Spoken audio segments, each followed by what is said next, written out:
Comeback player of the year, where preseason the predictions were. Me and GP said Aiden Hutchinson. Kyle said CJ Stroud, and it's unanimous at this point. We're all going Aiden Hutchinson, your NFL pressure leader with 48 pressures, even though he's had a bye. Anyone else who's even like factoring in here?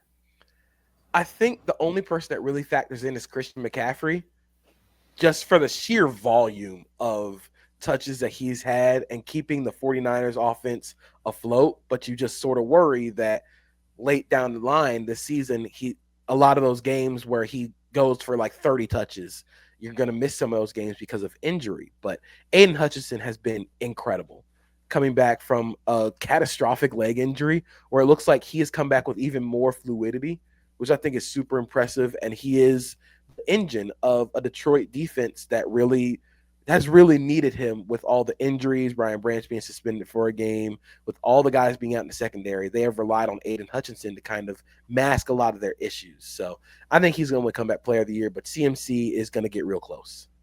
If I can't give it to Daniel Jones, I'll give it to Aiden Hutchinson because he is unbelievable. We got to have like this is our annual conversation of, can Sam Darnold win it? Can Daniel Jones win it? There needs to be an award for that. But yeah, Aiden Hutchinson, without a doubt, guy's unbelievable. And I think the sack numbers are going to take a huge jump here in the second half of the season. We talked about the timetable for a guy coming back from something like that. It may look like he's 100%, but he's not 100% yet, which is scary for everybody else watching. Christian McCaffrey, interesting note, he is on pace to break the running back single season receiving yards record. That happens. I think it's a conversation, but that's only because he's also on pace to get like the most targets from running back ever by like 20. So yeah, I'm pretty sure he's like leading the 49ers in targets too. Yeah, it's nuts. All right, offensive rookie of the year, another unanimous one here. Man, didn't see this one coming. Kyle, cover the ears. It's Tyler Didn't Warren. see this one coming. Oh wait, I thought it was. Is that Colson Loveland? Tyler Warren is living every kid's dream as like a football player. Yeah. Like every kid grows up being like, I want to do this, and then I want to do that, and then I want to do that. I want to play running back. I want to play receiver. I want to block. I want to play fullback. I want to do all this stuff in the offense. And Tyler Warren is actually doing it in real life.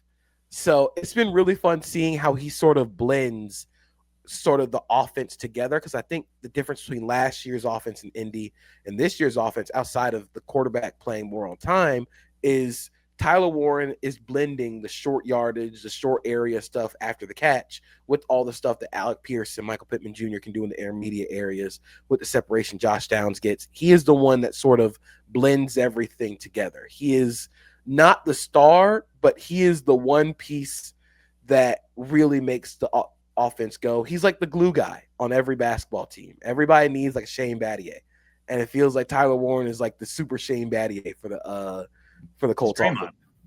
Yes, he's the Draymond of the Colts offense, dude. 100%, but like way more skilled than Draymond. No offense. Hey, Draymond. No offense, bro. He's coming for you. Preseason, I went Ashton Genty, Kyle went Jackson Dart, JP went Travis Hunter. Dart feels like he's got an outside shot of like actually winning at the end. I wouldn't put especially now without Scatterboo. We're gonna have to really see what Jackson Dart can do. But I mean, let's be honest, it's Tyler Warren and the tight end position. After what a weekend for tight ends. Travis Kelce still doing it. Zach Ertz caught his 800th ball for the first down, by the way, which wasn't a first down, but it was a first down. And then you get guys like Brock Bowers last year and then Tyler Warren this year. The torch has been passed, and we're watching it. There's a number of guys who I didn't name, but tight end, such an important position. So much of what the coordinators are doing is predicated on having a guy at the tight end position who could do a number of things. I still think there's a world where T-Mac gets back involved in this, given he's top 10 receiving yardage right now in the NFL. And he's just good. And now they have Jalen Coker. He plays in Carolina, bro. That's the problem. It is a problem. That does not help. Let's flip the sides. Defensive Rookie of the Year. Our first non-unanimous one preseason. We were unanimous. We went Abdul Carter. But I'm flipping mine. I think Will Johnson right now the Arizona Cardinals cornerback. And yeah, he's missed a couple games, but he's been so good for a rookie corner, a position that has not been easy to really translate to the NFL in recent years. Haven't had a ton of overnight successes at it. He is one. 15 to 26 targets this year, only 119 yards allowed. That's less than 5 yards per target. An elite figure, 5 pass breakups already. I just think he's been so good when healthy for this Cardinals D that moves the needle just a little bit over Abdul Carter, just because Abdul Carter's not like a full-time player still for the Giants. He might be like the best, and I obviously thought he was the best coming out, but it's hard to give him the nod when he's just this part-time pass rusher for the Giants. I love the pick of Will Johnson because, as you know, the secondary is not my forte. It's not where my eyes gravitate towards when I watch football. I'm a line of scrimmage guy, and at the line of scrimmage, Abdul Carter's pretty darn good, but the other guy that I would give a tip of the cap to would be Carson Schlesinger from the Cleveland Browns, but he got banged up this past week, so I hope Carson's okay. That would be my dark horse if we were trying to mix it up here. But it's going to be Abdul Carter. And I just feel like he's going to get better and better. They're going to use him more. The guy is elite. He's an elite player. And he may not have the production that guys like Myles Garrett have or guys like Aiden Hutchinson have week in, week out.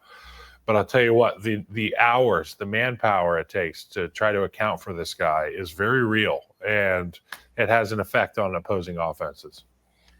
I also went Abdul Carter, but I do think Schlesinger is a really good shout. I almost wanted to go Schlesinger for this award, but I think when you look back on Defensive Rookie of the Year and off-ball linebackers winning it, the only two that come to mind post-2010 are Luke Kuechly and Darius Leonard. Darius Leonard had 4 forced fumbles, two interceptions. He had 163 tackles. Luke Kuechly had over 160 tackles. He had the interceptions. And Schlesinger is on pace for 136 tackles. And that's without the threat of missing time with injury. He got a high ankle sprain that he's dealing with. So I just think he's going to fall a little bit off the pace that those guys set before him, which is why I went Abdul Carter, because you can tell when Carter's on the field, the Giants pass rush changes. Like it's like another piece of just energy hits the field when he's on the field. Just the force that he plays with. The stuff goes from a V6 to a V8, that rush package. Yes. And some of the stuff that he was giving Lane Johnson a few problems on Sunday. I was like, okay, you know what? I wasn't expecting this. Like, nope, nobody. You've seen few people really give Lane Johnson like legitimate issues, but Abdul Carter has a couple nice pass rush reps. The way they move him around is really fun. And like I said, with the way that he plays and the way that they operate when he's on the field versus when he's off, I think he's going to win Defensive Rookie of the Year just based on that. All right, let's get to Offensive Player of the Year. Mid-season. Preseason, we went Jamar Chase. I did. Kyle went Jamar Chase. JP went Bijan Robinson. We're switching those now. JP, where are we going? I am going with Jonathan Taylor. I still think he should be a legitimate case for MVP. I would argue that in a world where like we don't have like quarterbacks as the most valuable player, if we had like a most outstanding player, Jonathan Taylor's winning that award this year for most outstanding player. But he is he's having the Saquon Barkley year last year where like every time he touches the ball, it's a big play. Every time he touches the ball, it's an explosive. And he's on pace for some really incredible numbers. He's on pace for the touchdown record, which is going to be really impressive if he does break it. And with the way that they run that offense through him and what the offense was supposed to be with Daniel Jones as a quarterback, I think Jonathan Taylor is right now, like, I wouldn't say he's running away with it because we're going to get to another guy that's playing really well, but Jonathan Taylor's got to be the odds-on favorite. Yeah, Jonathan Taylor. I mean, this award is the Heisman Award for the NFL, right? We've talked about like having an NFL Heisman Award. It's just who is greatest. Jonathan Taylor's great. I mean, that's everything you want in a running back right there. And he's done it all season long. And I think the story of Indianapolis as well plays into it. It has to play into it. I mean, if you're not sold enough on the production week in, week out, the explosive ability of Jonathan Taylor, then just go watch the team that he's playing for. It's the Colts, and it's a special season. And this is his award. I'm going to go a little different. I am going to go with Jackson Smith-Njigba. I mean, you're splitting hairs. They're both like literally the engines, the thing that drives their offenses. They are at two different positions, about as valuable as you can be to their respective offenses, as we've seen in recent years, truly. But Jackson Smith-Njigba, because he is doing record-breaking stuff at the receiver position. He is 46.3% now of the Seahawks passing yardage this season. That's the highest we've seen from a receiver since 2001. That's top 3 all time. Who was it in 2001? David Boston. Wow. Best ever, though, was Isaac Bruce, 1996. Had almost 48.37%. Insane stuff that the company he's in terms of just fueling. And it's not only like, it's easy to, David Boston wasn't part of like this high-end passing offense. He's fueling what is one of the most efficient passing offenses in the NFL. And it's going exclusively through him. 74.6 completion percentage or reception rate on a 13.0 average depth of target. Insane stuff, insane efficiency. 809 yards, 19 yards in seven games, on pace for almost 2,000 yards receiving this season.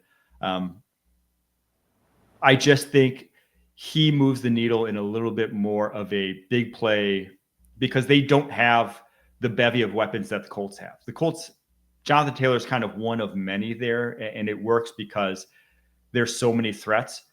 There's not another threat, and yet JSN's still doing it for the Seattle Seahawks. So it's splitting hairs to me. I think I'm not going to argue against Jonathan Taylor. He's exceptional, but I just think Jackson Smith-Njigba, what he's doing right now is a little bit different, a little bit more rare than what we've seen Jonathan Taylor do so far this season. But both guys having elite seasons at their respective position. So you said 2001 David Boston was like the target share god? Because they had almost identical, 46.3%. Same. It's crazy because he got drafted as the 8th overall pick in the 99 draft. He had a car accident that caused nerve damage in 2000, and then that record-breaking season in 01. David Boston was like, dude, and then he got huge. He could have been was one of the these original juice. LaRon Landry picks, like big arm up to here. He just got way too damn big, but he was nice in his day. All right, he's too damn big. Defensive Player of the Year predictions preseason. Kyle went Micah Parsons. I went Kalijah Kancey. Oof. JP went Will Anderson Jr. Kyle, who are we going with now? I'm going to go with Aiden Hutchinson. And I think that with what I said earlier about him improving even more physically as the season goes on, and the way that this Detroit offense has looked at times this season, their ability to score points and score points fast, Aiden Hutchinson is going to have a ton of opportunities to rush the passer. And I know he's got 6 sacks right now, but we could be looking at 12 sacks in 3 weeks. I mean, sacks come in bunches. I was raised by a Hall of Fame sack getter, and my older brother is one of those, I'll use the phrase jerks that play the pass rush position. And when you get one, there's 2 more coming, and there's 3 more coming. And if you're on your P's and Q's like Aiden Hutchinson is, you'll get them. So I know Myles Garrett's been unbelievable, and there's a number of guys who are in this conversation. But I think Aiden Hutchinson, in context with what he dealt with last year, comeback player of the year, defensive player of the year, and maybe some other hardware. I am going with Nick Bonito for mine. And just the stats. Like, I know we like to say, like, oh, we watch the games and we watch Nick Bonito. He is a force. But the stats back that up. He's tied for first in the NFL in quick pressures. He has a 24% pressure rate, like, which is unbelievable at this point in the season. And he is the fulcrum and sort of the engine for a Broncos defense that is still the best in the league. I know he has Pat Surtain playing corner, and I know that's probably going to take a little bit from him. but he is playing at an incredibly high level. His speed changes how offenses play the game because he's not only fast up the field around the corner, but he's also fast to the inside. It changes how you block him. It changes how the Broncos can play defense because your defensive tackles can get late pressures. Their defensive tackles can get like cleanup sacks just off of pressures where Nick Bonito is forcing guys up into the pocket. And because of how fast he is, because of how quick he is, Vance Joseph can do a lot of cool stuff in the backfield, in the secondary with zone coverage. Because the clock, we talked about like the sonic drowning theme. That's what you're playing when you're playing the Broncos. Like you don't have a lot of time because Bonito's right there, and he's going to have some more monster stats for a Broncos defense that is playing at an incredibly high level. I'm still holding out a little hope for Will Anderson Jr. because with all the stats that we mentioned, quick pressures, pressure rate, Will Anderson Jr. has a 20.2% pressure rate, 19 quick QB pressures, which is tied with Nick Bonito. And the Texans defense, if they just win a few more games, if they just start winning a few more high-profile games, if you just even taste like in the hunt for the playoffs, I could see Will Anderson Jr. getting votes, but I'm going to go with Nick Bonito for mine. You know who Nick Bonito reminds me of, guys? And I'm just talking about movement, like the threat of speed. Robert Quinn had a get-off that threatened you in such a way that it changed the entirety of how you played the game. Now, the one guy who did have a rock-solid game plan we talked about was Andrew Thomas. He let him go upfield. He was like, the only way I'm not going to lose is inside. I'm okay with getting beat upfield. That's got to be the plan you have when you play against those guys. And Vance Joseph has to have so much fun with all the toys that he has. All right, here's the thing. You guys know it. Every other offensive coordinator in the NFL knows it. The best player is Myles Garrett. It's Myles Garrett. So what are we doing here? Everyone knows it. It's Myles Garrett. I know that they're not. Don't say his name 3 times in a row. He will show up and he will kill you. Dude, it's just like, what are we doing here if we can't just say the guy who is quite easily the best defensive player in the NFL, comfortably? That again, maybe the best player. Yes. That, and even it's not like, and it's not even like Patrick Mahomes at quarterback where, everyone kind of agrees he's the best quarterback, but maybe he doesn't play like the best quarterback weekend and we got maybe the stats. So it's like the stats show it. He's leading the NFL in sacks right now. He is, when left one-on-one, no one wins at a higher rate at the defensive end position at any position. So it's him.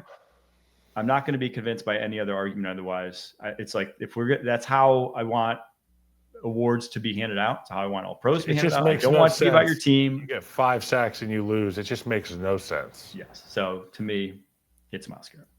All right, Coach Steer. Oh, what do you got, JP? Real quick, some underlying stats for Myles Garrett. He's double teamed at the highest rate among guys with in the top 20 of pass rush win rate. He's double teamed at a 32% rate, which is more than 3% more than anybody else in that list.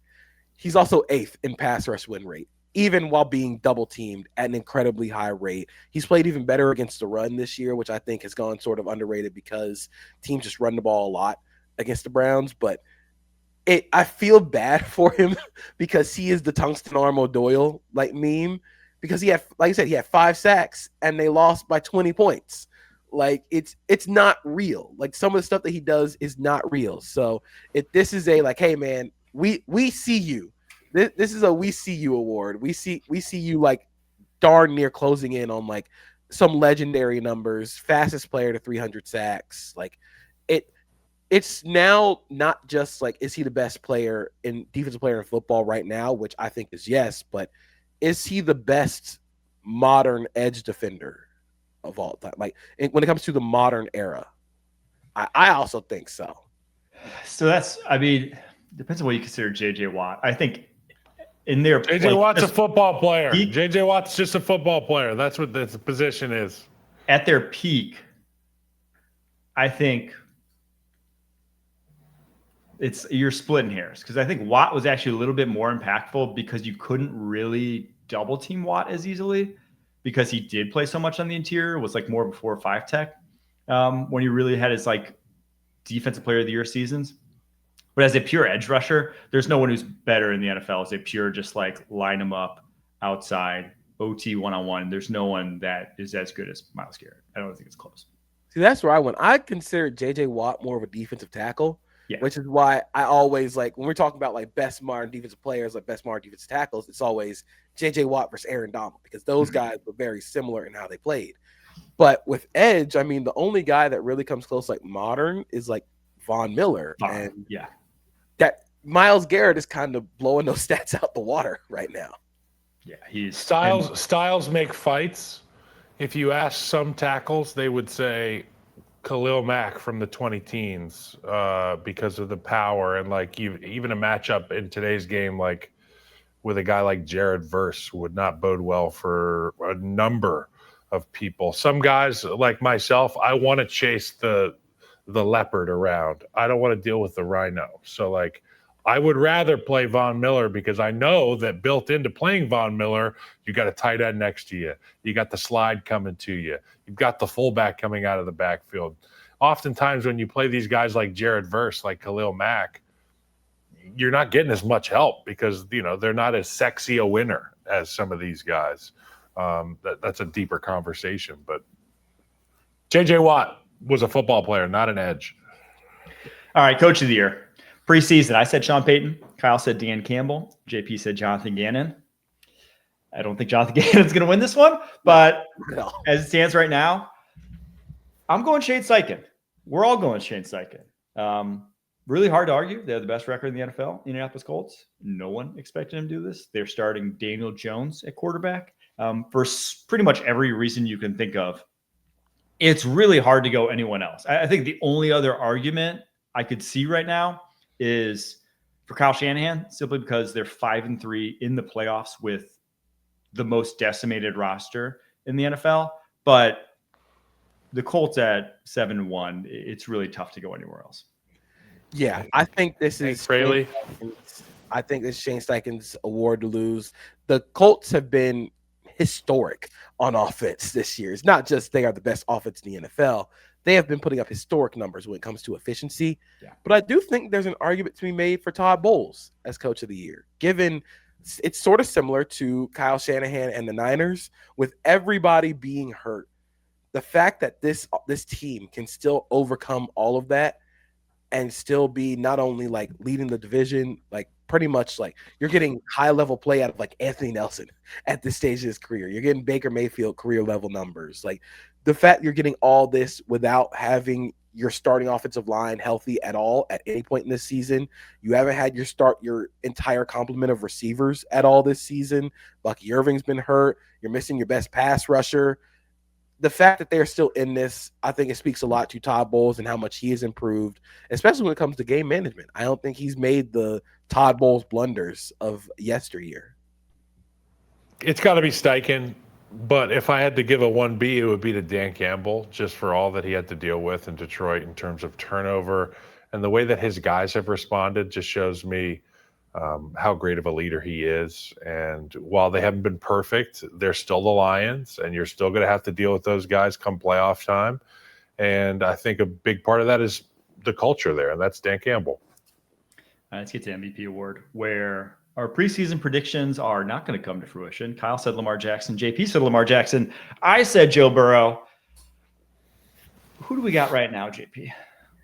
It's Drake May. It's Mayday in the NFL. There's not many more words to say what Drake May is doing right now with the Patriots offense. That again, I don't want to say this team has a bunch of nobodies, because it's not. But he's turning Kayshon Boutte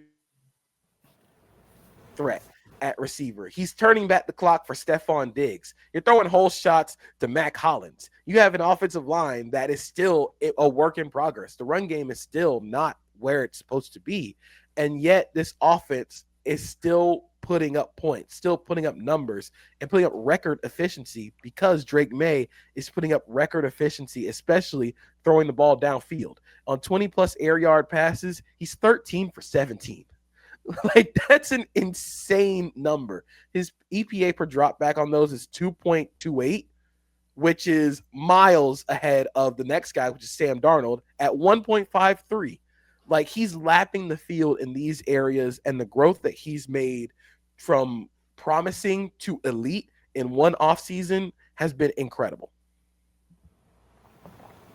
Who you got, Mike? I'm going Drake May as well. Just because, one, he's third in the APA per dropback.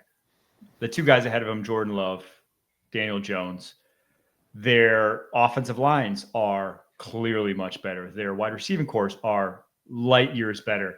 I even say their play callers are better, or at least historically have been better than Josh McDaniels. So for all those reasons, I mean, just if you take supporting cast into account, which to me, valuable player, you have to.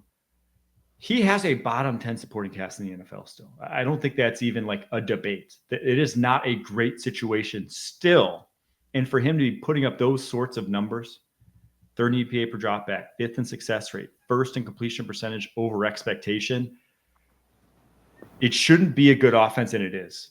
You know, nothing says it should be besides Drake May.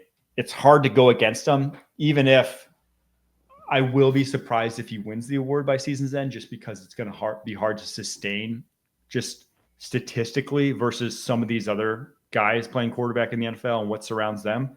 But to me, it feels like the Josh Allen argument from last year, where it was like, why did Josh Allen win? What was the one thing you could say he did versus Lamar Jackson? Well, it's just he didn't have as much talent. That was like probably the only thing you could say about him. With Drake May right now, you can definitely say that about him versus anyone else basically in this MVP conversation. When do they give this award? Well, we're giving it right now, but they give it at NFL Honors Night. So NFL Honors, and that falls after the week one of playoffs or before the playoffs? That falls right before the Super Bowls. So, okay. Yeah, actually, I should know that. I was there. I was there when my brother won Walter Payton Man of the Year, and I forgot suit pants, and I wore carpenter jeans with my jacket. Good look. It's going to be Patrick Mahomes, and it's going to be Patrick Mahomes because he is only going to get better, and I've seen enough in the recent weeks to put him as the midseason MVP. Look, I'm as excited as anybody about Drake May. And I love great football. And I think quarterbacking is the easiest way to get great football. And they found it in New England. And he's fun to watch. The explosive shots, the downfield accuracy, like you said, turning back the clock on a number of these guys and elevating the play of other guys. It's Tom Brady-ish, okay? Like the things that he's doing. And I'll say it, like it's unbelievable. But it's Patrick Mahomes' league right now. And he has put the league on notice the last handful of weeks, particularly with the health and the return of a guy like Rashee Rice, and he's been healthy. That's not why he wasn't on the field. But he's only going to get better. This offense is going to score 40 a game, and Patrick is the reason for that. And that's not lost on me. I am not bored by the greatness, and I'm not saying you guys are, but there's a lot of people who take it for granted, and I don't. And when I watch it, it's not supposed to look that easy. And same thing could be said for Drake May. But that's my pick, Patrick Mahomes. And I think the thing with Patrick Mahomes, like even as the offense has sort of been in flux, he is still playing at an elite level. He has been their run game for a large part of the season with his scrambling. And it's kind of like what Kyle said, like they're going to be in the playoffs. They're going to probably make the Super Bowl again.